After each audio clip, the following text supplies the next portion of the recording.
మొదటి పేతురు రాసిన మొదటి పత్రికలో మొదటి అధ్యాయము 19వ వచనములో అమూల్యమైన రక్తము చేతనగా, చూడండి ప్రియులారా, అమూల్యమైన రక్తము, కళంకము లేని రక్తము, నిర్దోషమైంది, నిష్కలంకమైనటువంటి గొర్రె పిల్ల వంటి క్రీస్తు రక్తము ద్వారానే మీరు విమోచించబడ్డారు. దేవునికి స్తోత్రం కలిగిన గాక.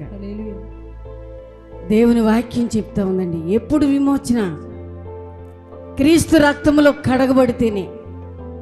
ఆయన రక్తములో కడగబడినప్పుడు మన పాపాలన్నీ పోతాయంటండి. దేవునికి స్తోత్రం కలిగిన గాక. చూడండి, ఆ రీతిగా ఎన్నెన్నో చేసినా పోలేదు, కానీ ఆయన రక్తములో కడగబడినప్పుడు పాపం పోయి పవిత్రులుగా నీతిమంతులుగా తీర్చబడటానికి దేవుడు కృపనిచ్చాడండి. దేవుని స్తోత్రం కలిగిన గాక. అందుకనే బైబిల్ చెప్తా ఉంది, ఆయన అంటాడు చాలా చక్కని మాట, క్రీస్తు రక్తము చేత మీరు విమోచించబడుతురని మీరు ఎరుగుదురు కదా. క్రీస్తు రక్తము ద్వారాగానే. దేవునికి స్తోత్రం. అలాంటి తన రక్తమంతా కాచి తన ప్రాణాన్ని బలి చేసినటువంటి దేవుడు ఎవరి కోసం అంటే నీ కోసం, నా కోసం మాత్రమే. 2వ అధ్యాయము మొదటి పేతురు రాసిన మొదటి పత్రికలోనే 2వ అధ్యాయము 21వ వచనం. క్రీస్తు కూడా మీ కొరకు బాధపడి, క్రీస్తు కూడా మీ కొరకు బాధపడి, చాలా చక్కని మాట, క్రీస్తు కూడా మీ కొరకు బాధపడి మీరు తన అడుగు జాడలందు నడుచుకున్నట్లు. చూడండి ఎంత అర్థం ఉందంటే, ఆ ఒక్క మాటలో మనం చదివితే క్రీస్తు ఎవరి కొరకు బాధపడ్డాడంట? మన కొరకు. చెప్పండి, నా కొరకే. ఆయన నా కోసం బాధపడి మీరు తన అడుగు జాడ, చూడండి, నేను తన అడుగు జాడల్లో నడవాలి, నీవు తన అడుగు జాడల్లో నడవాలని మీకు మాదిరిగా ఉంచిపోయిను. ఆయన పాపము చేయలేదు.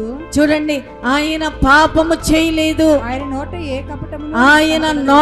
ఏ కపటము లేదు. ఎందుకంటే పాపములో, లోకములో, శాపములో బ్రతకడానికి ఆయనకి ఇష్టము లేక ఈ పాప శాపాలు కొట్టివేసి ఆయన చెప్తున్నాడు, ఇదిగో నిన్ను పవిత్రుడుగాను నీతిమంతుడిగా తీర్చిదిద్దడానికి ఆయన ఇన్ని శ్రమలు అనుభవించవలసి వచ్చిందండి.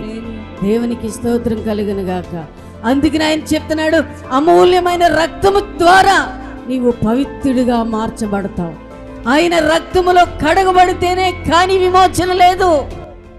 దేవునికి స్తోత్రం కలుగును గాక. ఎంత అర్థం ఉందండి.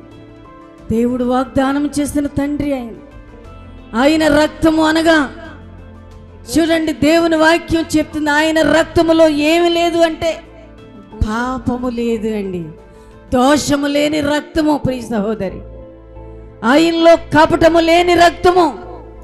ఆయన శరీరములో ఏముంది అంటే శ్రేష్టమైన రక్తము, అమూల్యమైన రక్తము ప్రవహిస్తూ ఉందండి. ఒక మానవాళిని రక్షించడానికి యేసు ప్రభు ఆయన పడినటువంటి ప్రయాస చూడండి. ఆయన ఏమన్నా తప్పు చేశాడు అంటే లేదే, ఆయన ఏమన్నా దోషణ చేశాడు అంటే లేదే, ఆయన ఏమైనా అపరాధం చేశాడు అంటే లేదే. బైబిల్ చెప్తా ఉందండి ప్రియులారా, ఆయన పొందిన దెబ్బల చేత మనకి ఏం కలిగింది అంటే స్వస్థత కలిగింది. ప్రియ సహోదరి, ఆయన పొందిన దెబ్బల చేత మనకి క్షేమం కలిగిందంట. ఆయన పొందిన దెబ్బల చేతే మనకి స్వస్థత కలిగింది. సరే ప్రభు ఆయన ఎంత ప్రేమిస్తున్నాడు, ఆయన ఎంత ప్రేమిస్తున్నాడు సహోదరి. పిల్లరా, స్వరూపమైనను సొగసైనను చూడండి ఎందుకు లేదు అంటే ఆయన ముఖము అలా మారడానికి గల కారణం నువ్వే. బైబిల్ చెప్తా ఉంది, ఆయన నీ దోషములను క్షమించను. ఎవరు క్షమిస్తారండి మన పాపాలు? మన పాపాలు క్షమిస్తారు ఎవరైనా? మన పాపములు, మన దోషములు ఎవరు క్షమించలేరే. ఆయన నీ దోషములను క్షమించను అని రాయబడింది. ఆయన నీ పాపములను క్షమించెను. ఆయన నిన్ను పవిత్రుడిగా చేయడానికి ఇన్ని శ్రమలు అనుభవించెను.